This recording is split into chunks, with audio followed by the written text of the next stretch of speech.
সূরা আনকাবুত 57 নম্বর আয়াত, 21 নম্বর পারা 2 নম্বর পৃষ্ঠা বানান করে দেখবেন আল্লাহ পাক বললেন কুল্লু নাফসিন যায়িকাতুল মাউত সুম্মা ইলাইনা তুরজাউন।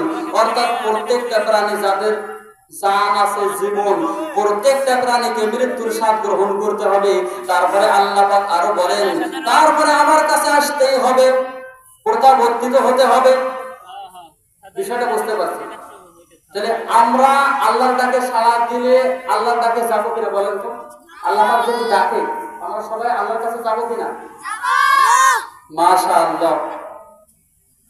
আওয়াজ একটু চেষ্টা করবেন। আমি এখানে কোন যাত্রার জন্য আওয়াজ চাই নাই, ভাই চাইছি কোরআন হাদিসের জন্য একটু আওয়াজ দিবেন, মুখ ফুটে কথা বলবেন। আজকে আমরা মুসলমান, মুসলমানের সমস্যা কি জানেন? যতগুলো লোক আছেন আমার সন্দেহ হয় 2-4টা লোক মুসলমান এখানে আছেন কিনা। তার প্রমাণ আল্লাহ রাসূল বলেছেন লা ইয়াদখুলুল